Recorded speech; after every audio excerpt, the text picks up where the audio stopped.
আজকে আমরা বাংলাদেশের ক্রিকেটের এক পরম রহস্য নিয়ে কথা বলবো। রহস্যটা কোনো ভূতের গল্প নয়, রহস্যটা হলো আমাদের মেন ওপেনারকে নিয়ে। বিপিএল এর মতো ধামাকা টুর্নামেন্ট চলছে, সবাই ছক্কাচারের বন্যায় ভাসছে, আর আমাদের ওপেনার সাহেব গত 6 ম্যাচে রান করেছেন কত জানেন?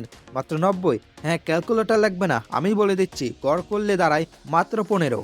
অথচ তাকে নিয়ে কোনো ট্রল নেই, কোনো আলোচনা নেই, এমনকি ফেসবুকে কোনো হাই হাই রব নেই। কেন? কারণ তিনি তো আমাদের অটো চয়েস। আজকে আমরা ব্যবচ্ছেদ করব এই অদ্ভুত ব্যাটিং পারফরমেন্সে। ভাইরে, টি-20 ক্রিকেটের ওপেনার মানেই তো পাওয়ার প্লে সুবিধা নিয়ে বোলারদের তুলোধুনো করা, কিন্তু আমাদের ভাইজান ব্যাটিংয়ে নামেন যেন টেস্ট ক্রিকেট রিভাইভ করতে। 6 ম্যাচে 90 রান, এর মানে বোঝেন? ইনিংস শুরু হতে ড্রেসিং রুমের সবাই যখন পপকর্ন নিয়ে বসার প্রস্তুতি নেয়, ভাইজান তখন প্যাভিলিয়নে ফেরার প্রস্তুতি নিয়ে ফেলেন।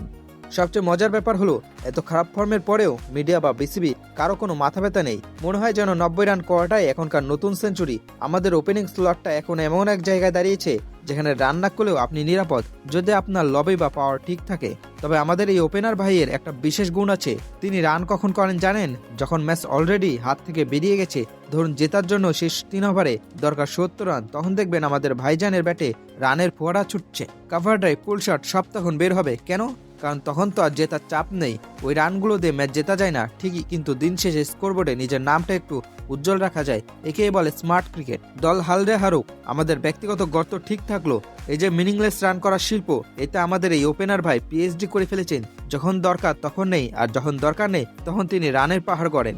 এই যদি হয় আমাদের মেন ওপেনারদের অবস্থা, তবে টি-20 বিশ্বকাপে আমরা কি আশা করতে পারি? যেখানে বিশ্বের অন্য ওপেনাররা প্রথম ওভার থেকেই বোলারদের উপর চড়াও হন, সেখানে আমাদের ভাইয়েরা 80 যায় খেলা চালু রাখেন। অথচ আমাদের দেশে প্রতিভার অভাব নেই, কিন্তু ওই যে কিছু মানুষ অস্পৃশ্য, তাদের পারফরমেন্স গোল্লায় যাক, নাম থাকলেই হলো। ছোট একটা স্কোর কার্ড নিয়ে তারা দিনের পর দিন ওপেনিংয়ে রাজত্ব করছেন।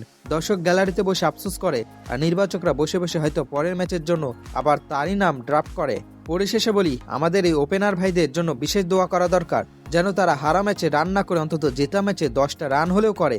আপনাদের কি মনে হয়, এই মৃত ম্যাচে রান করা ওপেনারদের দিয়ে কি বাংলাদেশের ক্রিকেটের উন্নতি সম্ভব, নাকি আমরা স্রেফ নাম দেখে দল চালানো বন্ধ করব?